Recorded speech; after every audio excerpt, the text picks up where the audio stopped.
So tonight we're going to talk about how endometriosis caused me 4 inches of my intestine. This story time has been a long time coming. Um, I've posted some things here and there throughout my journey, but never told the full story. So I was diagnosed with stage 4 endometriosis in 2018. Initially, this was discovered by ultrasound. And the first physician I had wanted to go in and just remove the masses laparoscopically. At the time, I was only 36, I believe. So, yeah, no, younger than that, like 33. I don't know. The math is escaping me. But I was younger. And so they thought that maybe I would still want to have children. And so they wanted to preserve my uterus. I did not end up having that procedure because the physician who was slated to do it ended up leaving the healthcare group. And another surgeon could have done it, but I have sickle cell. And so for me to even just get up the gumption to trust this physician to do this procedure was a lot. And so once he left the group, I just kind of put it off. I used a lot of natural remedies to help with endometriosis, and it worked for a while until I returned back into the workforce full time. If you have endometriosis, then you know that periods can be painful. I also had adenomyosis, which is like large clots that would just kind of happen at any time. So working and keeping a full-time job with endometriosis and sickle cell was hard.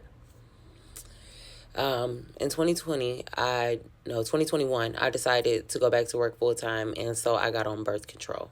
Big mistake. The birth control seemed to be helping. I had a regular period for a while, and things felt great until I started having rectal bleeding with my menstrual cycle. The first physician I had, my primary care, when I told him my symptoms, he basically said that maybe I wiped too hard and had a rectal tear and wasn't aware.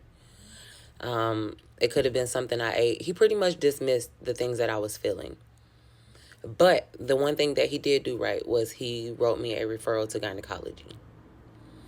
When I got the referral to gynecology, the doctor, a black female, thank God, took my symptoms seriously. She said she had heard of cases like this before, and she didn't sound at all surprised. So she ordered an MRI. The MRI showed that my uterus was tethered to my rectum, to the higher part of my rectum. And so that explained a lot of the pain that I was having as well as the rectal bleeding. We decided that a hysterectomy is the best course of treatment because this endometriosis is pretty extensive. While we're waiting for me to see the specialist that she referred me to for surgery, she had me taking a birth control pill. This pill, it wasn't even birth control, it was like a hormone pill to just stop everything. And I took it and it worked for about 2 weeks, and then I just started having breakthrough bleeding, really bad breakthrough bleeding. And I started having pelvic pain. I end up going to the emergency room, and we find out that there is a mass of endometriosis on my pelvis. This mass was blocking my ureters, and it was causing me excruciating pain because my urine was backflowing into my kidneys. All of this was due to endometriosis. So I get stents put in. We move forward. And in January of this year, I have a total hysterectomy. When they pulled my uterus out, my ovaries were stuck to the underside of my uterus. They removed the pelvic mass successfully. I had clear margins. But the endometriosis had spread to my intestine. So I ended up having an ileostomy bag from January 24th up until May 24th, just recently when I had it removed. In addition to that, my femoral nerve was injured during surgery, so I am still currently on a walker while recovering. I just wanted to make this video to spread awareness. Ladies, do not ignore your bodies. If you feel painful periods are not normal. If you have heavy bleeding, heavy periods are not normal. Do not stop until you get answers. Do not stop until you find a physician who will advocate for you and do the things that need to be done. I'm going to continue on my road to recovery. I will keep you guys posted as my, femoral nerve injury heals, and even as the hole from where the stoma used to be heals. But I really just wanted to make this video to spread awareness. If you guys have any questions for me, feel free to drop them in the comments. I'll answer them to the best of my abilities.